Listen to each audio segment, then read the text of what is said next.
Una semana más, una nueva asamblea de la Sociedad del Terror. Mi nombre es Alan García y como cada episodio me gustaría empezar agradeciéndoles a ustedes, a ti en particular que estás escuchando este episodio en Spotify o que lo estás escuchando en Google Podcasts o que nos estás viendo en YouTube, que ya te suscribiste, que le das me gusta, que nos sigues en alguno de los medios, de las redes sociales. Muchísimas gracias. Esto poco a poco se ha hecho más grande gracias a ustedes y pues sobre todo que he podido conocer, como les decía en episodios anteriores, he podido estar en contacto con gente interesante que también le gusta pues el género. Entonces eso es lo más chido, que podemos retroalimentarnos mutuamente y ahí compartir opiniones bastante, pues, no sé, esta retroalimentación es, pues, no sé, de repente como que en esta onda de la pandemia que no hemos podido salir mucho y así, conectar vía remota con gente que también le gusta, pues está muy chido. Si a ti te gusta el género, si quieres compartir algo, sabes que los mensajes siempre están abiertos. Si quieres colaborar de alguna forma, la Sociedad del Terror es una sociedad, entonces pues todos y todas y todes y etcétera, etcétera, están siempre considerados y son bienvenidos y bienvenidas y todo eso, ¿va? No quiero dejar fuera a nadie. En este episodio traigo información acerca de la nueva película de Robert Eggers, quien se aleja un poco del terror clásico que había manejado, bueno, clásico por poner una manera, se aleja un poco del terror con esta nueva película que presenta. Traigo información al respecto, además info acerca del el remake de la película del Train to Busan, esta película coreana muy chida que ahora tiene un remake norteamericano, información al respecto, además de una cinta clásica de adolescentes que ahora su nueva entrega dará un giro al slasher. No les voy a decir cuál es hasta que lleguemos a esa parte, estén al pendiente. Además, información también acerca de el repaso que estoy dando de las décadas en la historia del cine de terror. En esta ocasión toca la década de los 70, probablemente la más importante y una de las de más influencia en la historia del género. Entonces, pues traigo información, también hacemos un análisis al respecto. Muchísimas gracias a toda la banda. Episodio 19 de la Sociedad del Terror comienza ya. The Northman presenta tráiler. La nueva cinta de Robert Eggers, la mente maestra detrás de las grandes películas La Bruja de 2015 y El Faro de 2019, presenta su primer tráiler oficial, donde el director nos da una pequeña muestra de lo que será este drama épico que presenta para el próximo año. Alejándose un poquito de la temática de terror, como les decía, que había manejado en La Bruja, que ya desde El Faro le había dado también un giro un poquito más dramático a sus historias y le quitaba como esta carga terrorífica. Pues en esta ocasión como que se aleja todavía más, presentando una especie de drama épico que está localizado en la Islandia del siglo X. Es protagonizado por Alexander Skarsgård, quien es hermano de Bill Skarsgård, a quien vimos hace poco como Pennywise en el remake de It de 2017-2019. Entonces, pues esta nueva película también tiene las actuaciones de Nicole Kidman, Anya Taylor-Joy, que pues ya sabemos que es el ajonjolí de todos los moles que prepara el buen Eggers. Entonces, y por si fuera poco, pues cuenta con la participación también de Björk, porque pues nadie dice más hecho en Islandia que la participación de Björk. Entonces, pues a ver qué trae. El tráiler ya lo pueden ver en YouTube y en cualquiera de los medios que ya conocen. Entonces, está chido. Robert Eggers es un director muy interesante que, aunque quizá no sea no sea tan cinta de terror, definitivamente valdrá la pena verla. Y por supuesto, haremos un comentario al respecto. Era solo cuestión de tiempo para que la exitosísima película coreana de 2016, Train to Busan, que gira en torno acerca de un apocalipsis zombie, pues tuviera su remake norteamericano, y será el año 2023, el 21 de abril de 2023, que será la fecha oficial de estreno de del nuevo reboot, el nuevo refrito de Train to Busan, una película que te llevará como título Last Train to New York, porque pues obviamente se llevará a cabo en ese estado, en esa ciudad, y será dirigido por Timothy Ayayanto, que es un director de Indonesia, quien alcanzó cierto reconocimiento por la película May the Devil Take You del año 2018, que por cierto está disponible en Netflix. Buena película de terror sobrenatural, y pues este director será el que se encargue de hacer el remake de esta película. El guionista es Gary Doberman, quien también fue el guionista precisamente del remake de It. Uno de los guionistas, además de uno de los guionistas también de Annabelle Vuelve a Casa, este remake, bueno, esta secuela, mejor dicho, de la película Annabelle. Entonces, pues a ver qué tal. El productor es nada más y nada menos que James Wan, entonces sabemos que pues este güey tiene ahí su toque. Vamos a ver qué tal el remake de Train to Busan. Creo que no puede pasar un episodio sin que hablemos de James Wan. Su influencia ahorita está muy cabrón en el cine de terror.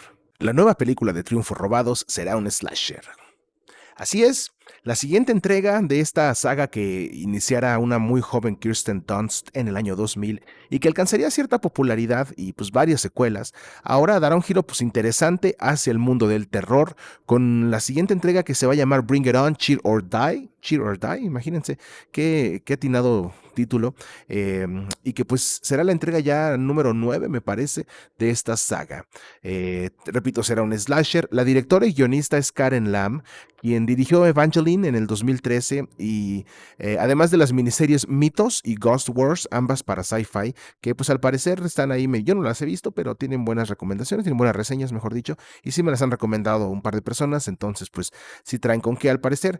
Y pues bueno, esta película llegará directamente a televisión a través de Sci-Fi el próximo año, y aunque no hay mucha información aún, se sabe que pues la historia girará en torno a un grupo de porristas que serán atacadas en la escuela a la que asisten por un extraño asesino, dando pues ese toque slasher medio gore, del que la casa productora pues ahora se está encargando, ¿no? Ya se quieren alejarse un poco de la historia tradicional adolescente y pues le quieren dar un giro terrorífico. Vamos a ver qué tal la nueva película de Triunfos Robados, que será de terror, a ver qué tal. En mi opinión, la década de los 70 ha sido la más importante para el cine de terror, tal cual. Fue aquí donde el género alcanzó un altísimo grado de popularidad, con películas cada vez más ambiciosas, más agresivas y de mayor calidad.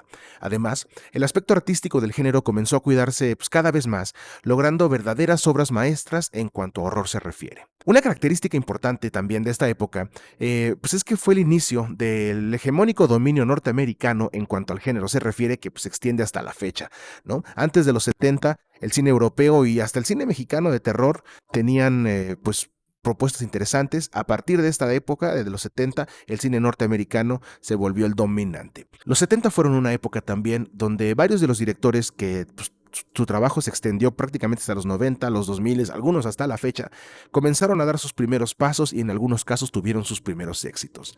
Wes Craven es mi director favorito, yo creo, de terror.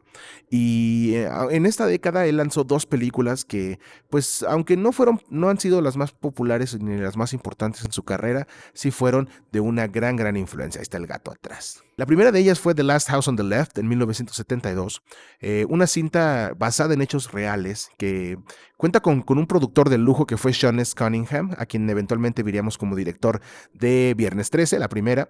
Entonces, esta película pues fue realmente un éxito. Con solamente $100,000 de presupuesto alcanzó 3.1 millones en taquilla.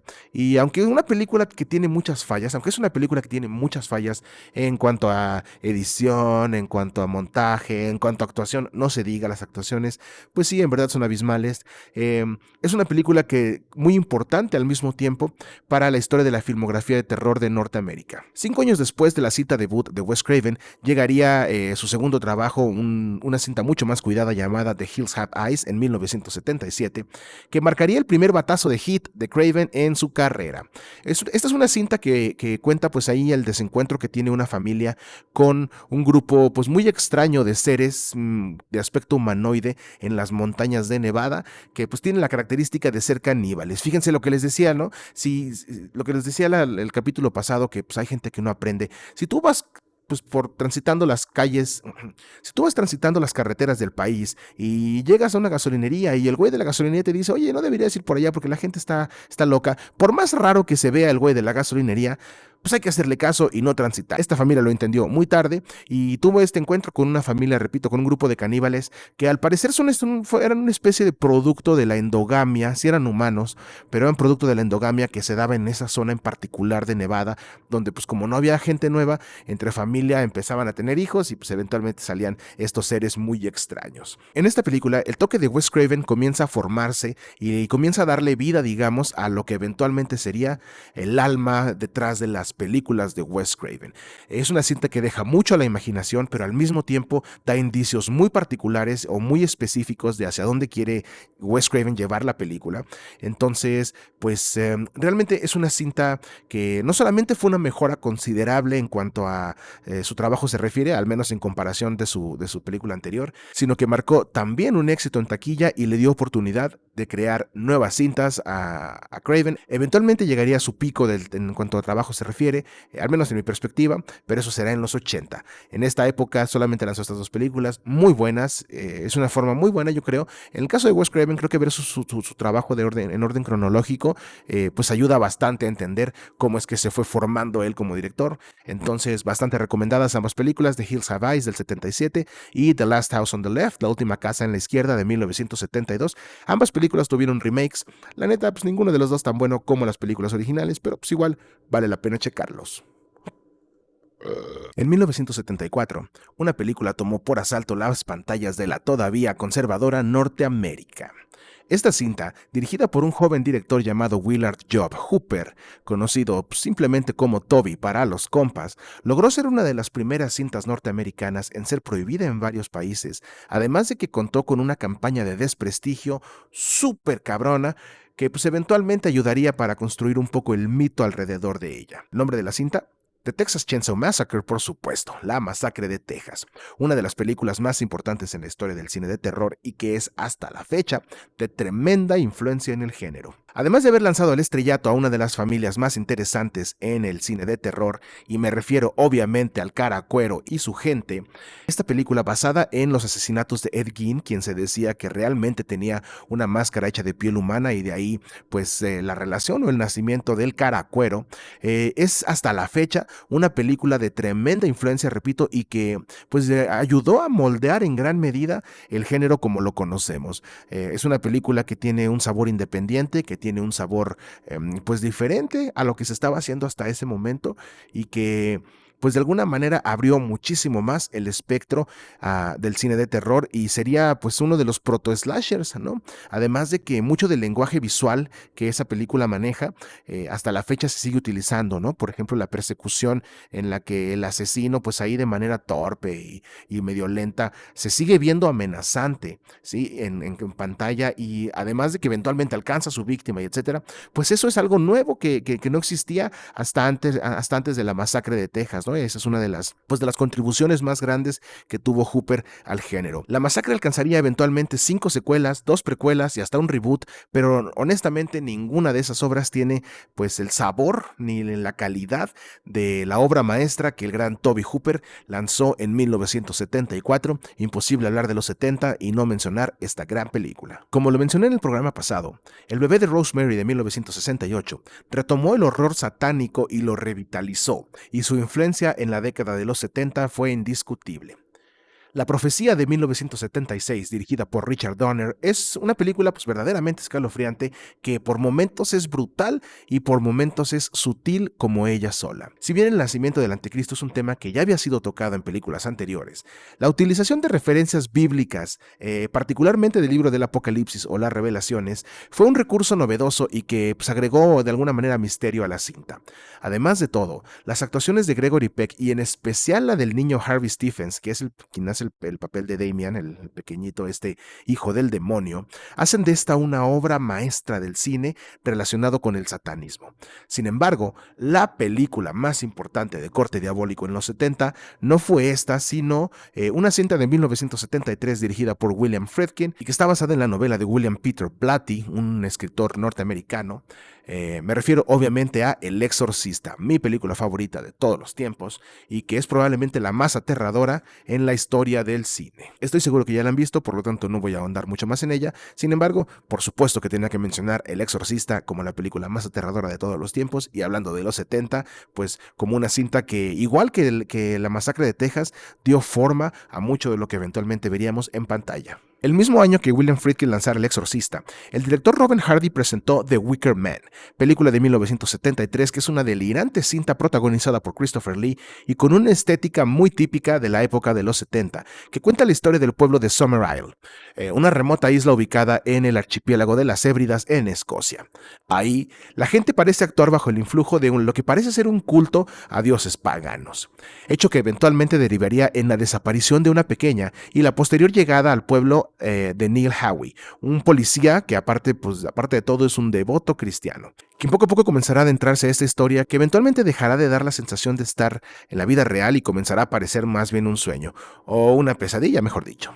Esta cinta tuvo un remake hace poco, creo que en el 2017, protagonizada por Nicolas Cage, que estuvo a punto de no llegar a cines europeos. Pues Robin Hardy, el director original y el creador de la idea, estuvo a nada de pedir que no se distribuyera la película en el viejo continente, porque pues al parecer las leyes allá lo amparan. Entonces si él decía que no, pues no se estrenaba. Eventualmente accedió a que se mostrara en el cine, sin embargo se mostró renuente a hablar de la película. Él estaba en contra de que se hiciera un remake. No está malo, pero la película original del 73 es mucho mejor, tiene un ambiente muy particular, tiene, sí, pues una atmósfera que, repito, parece más bien, eventualmente empieza a parecer un sueño y que tiene pues una carga oculta muy cabrona. Entonces una película angustiante de alguna manera que no se puede poner en palabras. Vayan a checar The Wicker Man de 1973.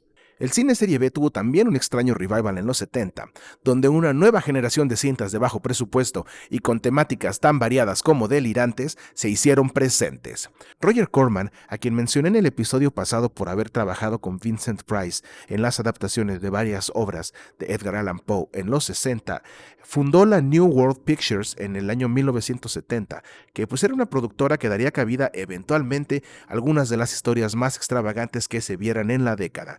Además de darle apoyo a una larga, pero muy larga lista de cineastas, cuyos apellidos oscilan entre Cronenberg hasta Hooper. Con más de 50 películas estrenadas únicamente en la década de los 70, algunas de las cintas más interesantes, en mi opinión, producidas por Corman son The Student Nurses de 1970, dirigida por Stephanie Rothman, que es una cinta clasificación R por su alta carga sexual y violenta, algo que caracterizaría casi a todas las producciones del señor Corman. Aparte, esta es la segunda producción de esta casa y desde aquí ya la clasificación R acompañaría a las cintas de Corman. Eaten Alive es una película de 1977 dirigida por el gran Toby Hooper, quien después del éxito de La Masacre de Texas presentara esta versión pues medio retorcida y violenta de Psicosis de Alfred Hitchcock. Una cinta que, aunque no tuvo la importancia ni el reflector que La Masacre, sí logra una historia cautivadora, sangrienta y divertida, además de morbosa y medio pervertida, como les comentaba. Este güey Corman como que le gustaba mucho ese pedo de la sexualidad.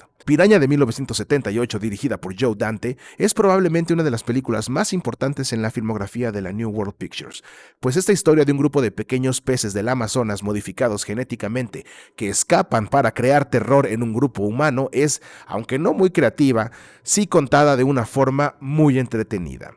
Aunque la inspiración, ¿no?, por ponerle alguna manera, en Tiburón de 1975 de Steven Spielberg es bastante obvia, es justo también mencionar que las dos cintas pues tienen almas diferentes, ¿no?, por ponerlo de una forma. En 1979, la productora de Corman lanzaría la que probablemente es su mejor película de la década, The Brood de 1979, repito, conocida en América Latina como El Engendro del Diablo, por alguna razón, que es dirigida por David Cronenberg y protagonizada por Oliver Reed y Samantha Eggar. Cronenberg escribió el guión de esta película en el 77, sin embargo, al no encontrar financiamiento, pues decidió enfocarse en dirigir Fast Company, una cinta de carros que pues se aleja un poco del estilo que él había manejado en sus primeras 4 o 5 películas, apenas estaba empezando su carrera. Sin embargo, en el 79 obtiene el financiamiento para The Brood gracias al generoso sistema de ayudas del cine canadiense y pues le dan luz verde para empezar con esta película.